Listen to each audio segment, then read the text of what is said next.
কাটারে আর আগের মতো ধার নেই, লাইন লেন্থ না ভেবেই বল করে যান। ইনজুরিতে প্রায়ই ছিটকে যাচ্ছেন। স্লো উইকেট ছাড়া তার বল আর কাজে আসে না। আইপিএলের ফিজ আর বাংলাদেশের ফিজের মধ্যে অনেক তফাৎ। সেই জাদুকারী মুস্তাফিজ আর কখনোই ফিরে আসবে না। প্রিমিয়াম পেস বোলার হিসেবে আন্তর্জাতিক ক্রিকেটে প্রায় এক দশক কাটিয়ে ফেলা মুস্তাফিজকে নিয়ে এমন আলোচনা সমালোচনা কিন্তু কম হয়নি বা হচ্ছে না।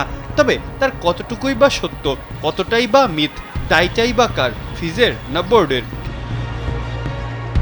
পরিসংখ্যান বলছে বাংলাদেশের হয়ে টি-20তে অন্যতম সফল বোলার মুস্তাফিজ। 2024 সালেই বাংলাদেশের হয়ে 18 টি-20 খেলা ফিজ, উইকেট পেয়েছেন 27টি, ইকোনমি 7.59, এভারেজটা 20-এরও কম।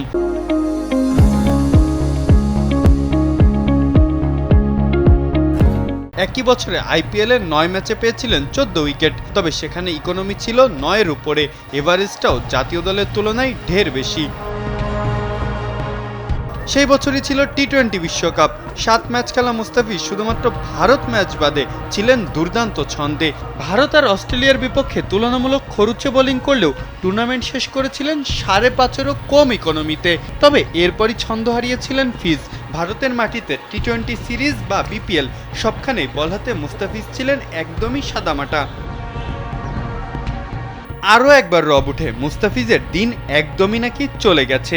একদিকে অফ ফর্ম, ইনজুরি, অন্যদিকে একাধিক পেসারের আবির্ভাব, সব মিলিয়ে যেন আড়ালেই চলে যেতে থাকেন মুস্তাফিজ। তবে আসলেই কি ফিজের দিন শেষ, নাকি তার দিনের আলোকে কখনো এই অন্ধকার পাড়ায় কেউ সঠিকভাবে পৌঁছাতেই দেয়নি? ফিজের কাটার হয়তো আগের মতো ইফেক্টিভ নয়, তবে এখনও স্লো পিচে তার বলের সামনে তালগোল হারানো ব্যাটের সংখ্যা কিন্তু নেহাতি কম নয়। ইনজুরির সময় একাই অনুশীলন করে গেছেন ফিজ, সারিয়েছেন কাঁধের ব্যথা, ডাক পেয়েছিলেন আমিরাত ও পাকিস্তান সিরিজের দলে। তখনও তার এই ডাক পাওয়া নিয়ে কম হট্টগোল হয়নি। অথচ আমিরাতের বিপক্ষে প্রথম টি-20তে মুস্তাফিজের অসাধারণ বোলিংয়েই হারা ম্যাচ জেতে বাংলাদেশ।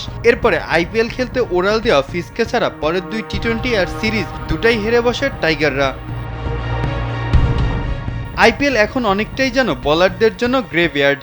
সেই আইপিএলেও ব্যাটারদের আগ্রাসনের লাগাম টেনে ধরতে পেরেছেন ফিজ। 3 ম্যাচের জন্য নেওয়া ফিজ থেকে তাদের প্রিমিয়াম বোলার স্টার্ক থেকেও বেশ ভালো সার্ভিস পেয়েছে দিল্লি। ডেথ ওভারে ফিজের বুদ্ধিদীপ্ত বোলিং চোখে পড়ার মতো।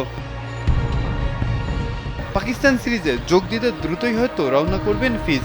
দলের পেস বিভাগের দায়িত্বটাও হয়তো থাকবে তারই কাঁধে। অথচ মাসখানেক আগেও এমন চিন্তা ভাবনা করতে পারতেন না অনেকেই। আসলে নিজের সক্ষমতা অনুযায়ী পারফর্ম করতে না পারার দায় কতটুকু আসলে মুস্তাফিজের? কথা কম বলা ইন্ট্রোভার্ট, ইংরেজি কম জানা ফিজকে দিয়ে চেন্নাই, দিল্লি ভালো পারফরমেন্স আদায় করে নিতে পারলেও বাংলাদেশ কেন পারে না?